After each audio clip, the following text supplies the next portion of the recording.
Assalamu alaikum, I'm Aisha and you're watching Samaa News. Here are today's headlines. The Russian Defense Ministry has claimed that its air defense units shot down 130 Ukrainian drones overnight, 15 of which were headed for Moscow.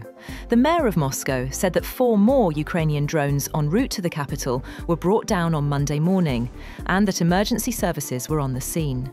The Russian aviation watchdog said that Moscow's Domodedovo and Zhukovsky airports had been forced to suspend their operations, along with a number of other Russian airports in the south of the country.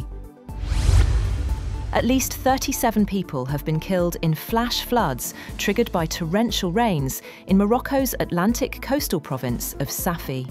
14 people were receiving medical care after the floods. 1 hour of heavy rain was enough to flood homes and shops in the old town of Safi, sweeping away cars and cutting off many roads in surrounding areas as rescue efforts continued. Morocco is experiencing heavy rain and snowfall on the Atlas Mountains, following 7 years of drought that emptied some of its main reservoirs. China's foreign minister has pressed the Gulf Cooperation Council to conclude long-running talks on a free trade agreement with China, attributing the urgency to rising protectionism and unilateralism as free trade comes under attack.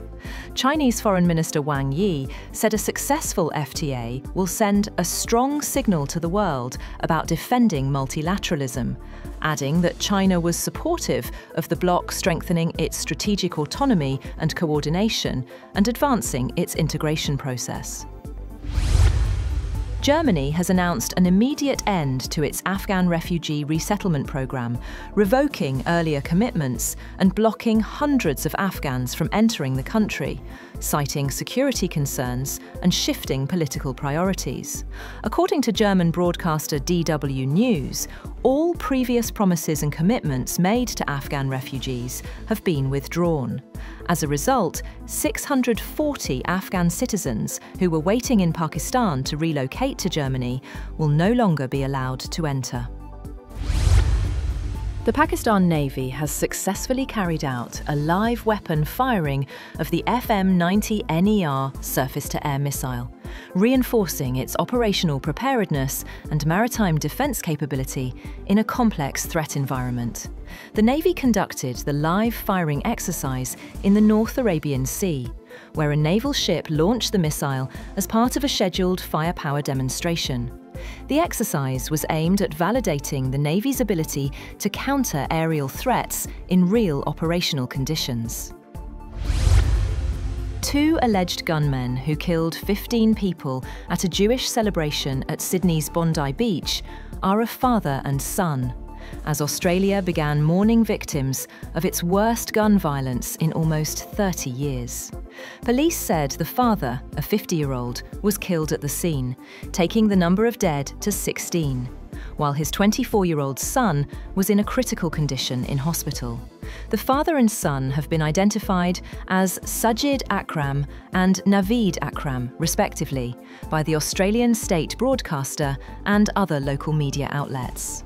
Officials have described Sunday's shooting as a targeted anti-Semitic attack.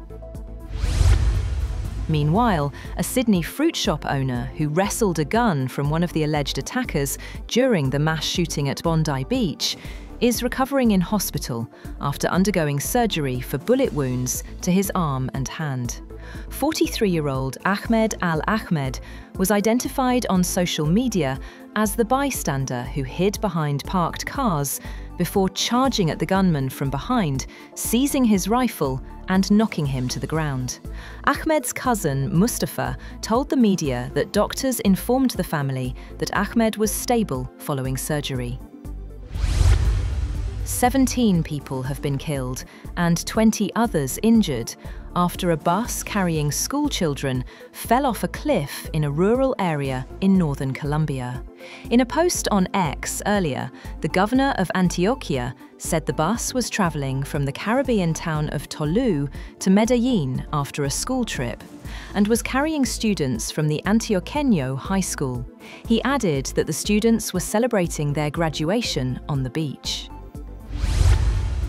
Actor-director and political activist Rob Reiner and his wife have been found dead in their Los Angeles home, and police detectives are investigating the circumstances as an apparent homicide. While police declined to publicly identify the two people found deceased, Mayor Karen Bass and California Governor Gavin Newsom each released statements confirming that Reiner and his wife, Michelle, had died. The LAPD issued a statement on social media calling the case an investigation of an apparent homicide. That's all for now. For more updates, visit www.samaa.tv. Thank you for watching Samaa News.